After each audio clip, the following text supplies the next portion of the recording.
প্রতিদিন সকালে ঘুম থেকে উঠে যে ব্রাশটা হাতে নেন সেই টুথপেস্টেই লুকিয়ে থাকতে পারে প্লাস্টিকের সূক্ষ্ম কণা।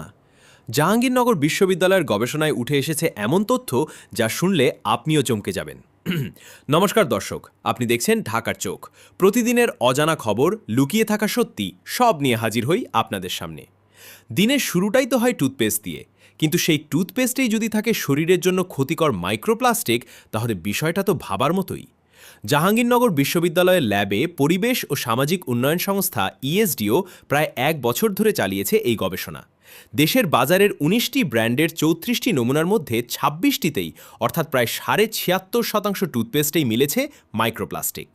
মজার ব্যাপার হলো, শুধু দেশি ব্র্যান্ড নয়, বিদেশ থেকে আমদানি করা কিছু টুথপেস্টেও মিলেছে এই কণা।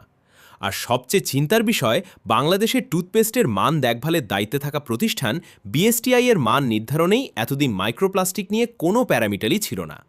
তবে ভালো খবর হলো, এই গবেষণা প্রকাশের পর নড়ে চড়ে বসেছে বিএসটিআই।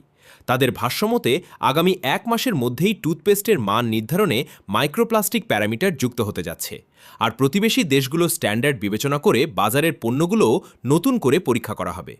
প্রসঙ্গত, প্রায় 10 বছর আগে যুক্তরাষ্ট্রেও একটি আইন হয়েছিল, টুথপেস্ট সহ প্রসাধনী সামগ্রীতে ইচ্ছাকৃতভাবে যোগ করা প্লাস্টিক মাইক্রোবিড নিষিদ্ধ করে।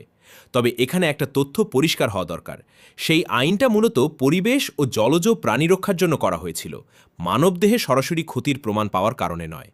তারপরও ভারতসহ বিশ্বের বেশ কিছু দেশ এখন এই ধরনের মাইক্রোপ্লাস্টিক ব্যবহারের ব্যাপারে সতর্ক অবস্থানে। গবেষকদের মতে এই মাইক্রোপ্লাস্টিক টুথপেস্ট থেকে পরিবেশে ছড়িয়ে পড়ে খাবার আর পানির মাধ্যমে একসময় আমাদের শরীরেও ফিরে আসতে পারে।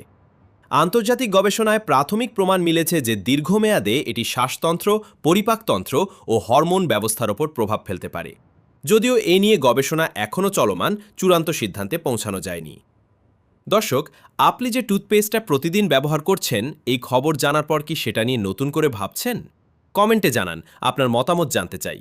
তবে হ্যাঁ, শুধু আতঙ্কিত হওয়াই সমাধান নয়, নিয়মিত ব্রাশ করাটা মুখের স্বাস্থ্যের জন্য এখনও জরুরি।